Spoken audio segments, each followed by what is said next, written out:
What's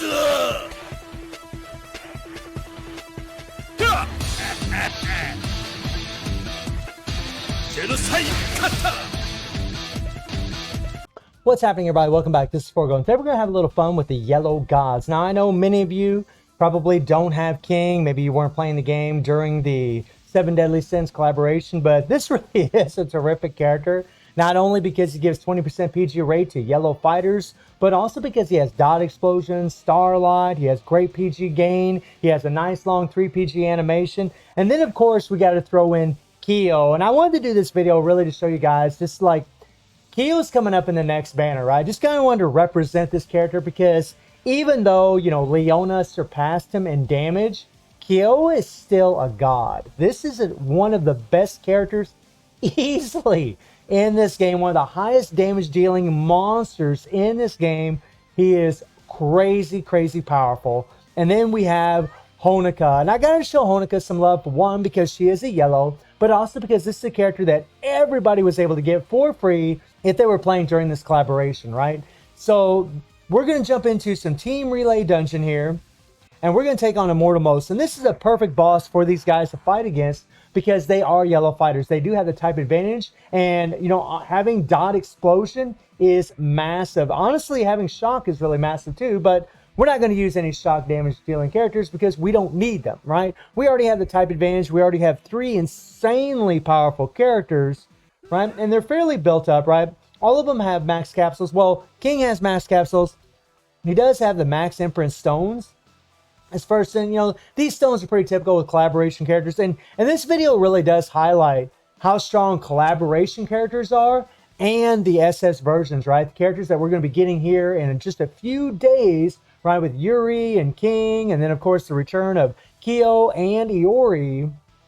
And you know, these characters, they always get these imprint stones, right? SS are going to get their specific imprint stones for them, and the collaboration characters are going to get the imprint stones for them. Although a huge difference is with collaboration characters, you actually get imprint stones from the rush event dungeons. People can usually farm them, whereas with SS versions or BS version characters, you actually have to get the character to, you know, 1 star to get the first imprint stone, 2 star to get the second imprint stone, and 3 star to get the third imprint stone. So they put a lot of pressure on players to try to pull in those banners so that way they can have more incentive, so that way they're incentivized to get those extra imprint stones, because imprint stones really are OP when it comes to these kinds of characters.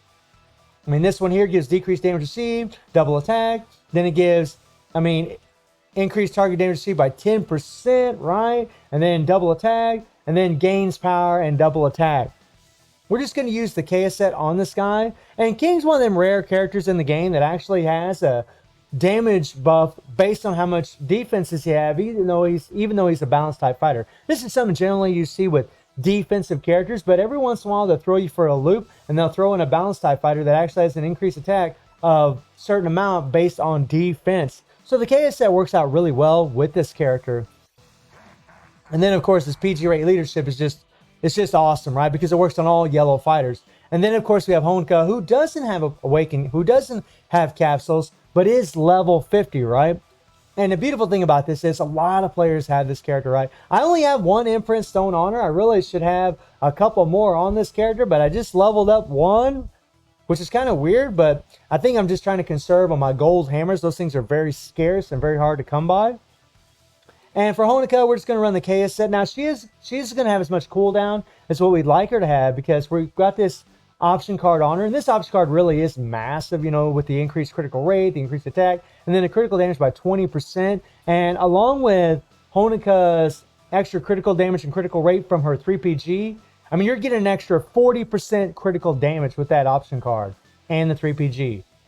So she just hits like an insane truck. Like, she's just like, pa pa pa pa. Well, actually, it's more like pow, and you're freaking dead, right? That's just pretty much her whole thing. Not to mention her burn damage is just crazy. This girl's got some serious, serious power. Honoka is one of the strongest characters in the game. And that's what I mean by the yellow gods.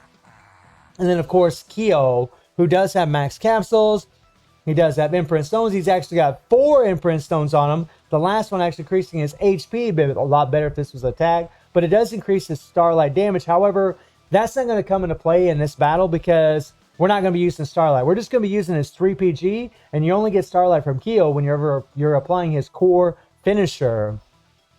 But we do have the SS Stone. Something I really would like to see in the future of this game is stop making everybody try to get these characters from the banners to 1, 2, and 3 star to get their stones. Man, I think that's such crap, because people that miss these banners, they don't have the opportunity to get the stones in the future. And it's not their fault if they weren't playing the game during that time period, right? I understand Netmarble wants to reward the players that want to pull during the first time the banner actually shows up. But say you were here and you played during the first banner, you were able to get the character to 1 star, but you weren't able to get any more memories because you ran out of rubies. Well, whenever these banners return, it'd be nice to be able to get the original stones for these characters. I think it's kind of crap that Netmarble does that. I don't like it at all. And then we're going to be running the Akane set on old boy. So let's go ahead and pull up that run, my friends, so we can see this complete domination. And this is so freaking easy, it's not even funny, my friends. Every time you stun this boss, look at him. Or every time you do dot explosion, he gets stunned, right? So what happens is a lot of times your characters start spamming through their skills more often, right? It's easy. They're not getting interrupted by this boss because he isn't attacking them. And this really does, like Immortal Mose, in my opinion, I think this is the easiest boss of them all, because you actually have a form of CC. Now, Immortal Typhon, you actually do too. Whenever you freeze him, he's kind of stagnant. But being stunned and being stagnant aren't exactly the same thing. I mean, whenever he's stunned for a long time. And look at the damage they've already done. Right? Look at the power they've already put out. We are 16 seconds in this fight, and they've already hit over 150 million. Look at that. I mean, the damage is just going. I mean, it's like a jet taking off. It's just like skyrocketing. It's nuts, man. Woof. Look. And it's been a long time since I played with King, actually. And that was another reason I wanted to show this video, because more than likely we'll probably have a collaboration after this SS banner. So, I mean, something about collaboration characters that's always better than SS or any version, any character in the game, is that you can always level them up, right? You can always farm for memories. You can always combine memories to get dimensional invitation tickets and level them up. And it makes things a lot easier for players, especially free-to-play players. Because, I mean, again, if you play this game for any amount of, even a short time, you're able to get those Clone Zero memories. Once you get 3 of them, you can get your dimensional invitation ticket, and then you can start leveling up these characters. That's the big thing about collaboration characters. Maybe they're not quite as powerful, although in Honoka's case, I would argue she is.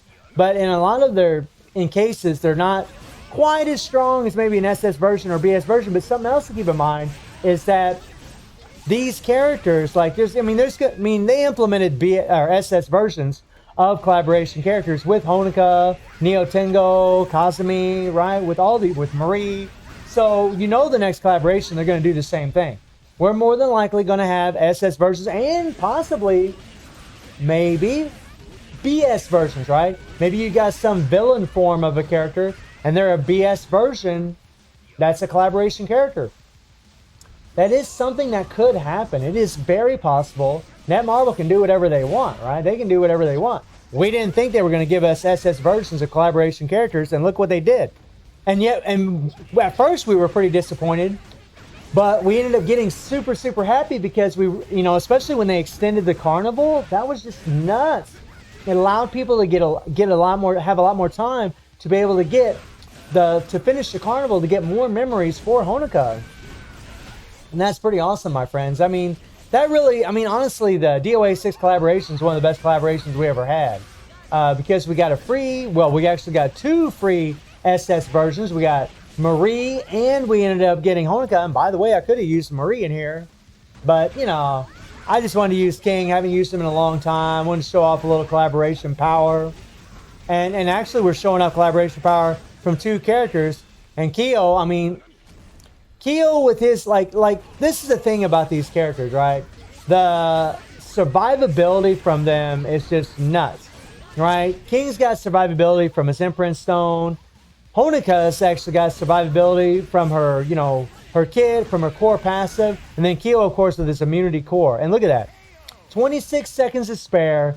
easily scored 500 million. I did play it myself, but I mean, to get 500 million that easy, I mean, right? These characters just make a joke out of the Immortal Dungeons. I mean, that's their whole thing. And I know this is the easiest Immortal Dungeon of them all, but I just wanted to highlight, you know, these yellow gods and goddesses, because they really are nuts. I mean, I could have threw in Chrysalid in there, right? He is a yellow fighter, but he's a BS version. I just kind of wanted to keep it to SS and collaboration. So if any of you are worried about Keough falling behind, I mean, not really, man. He's still an insane god, still the strongest yellow character in the game, with Honoka riding his tail. She's right behind him, but not too far, especially if Keough doesn't have Iori on the team, then he doesn't get that core passive with the extra attack. And actually Honoka, from some videos I've seen, actually does better than him, which is actually pretty crazy. So let me know how y'all feeling about the upcoming banner. Let me know how y'all feeling about Keough and King and Honoka destroying Immortal Mose. And I do stream on Twitch at 9 p.m. GMT plus 7 time. The link is in the description below. And I hope you enjoyed the video. Thank you for watching. Y'all take care and have a good one. See ya.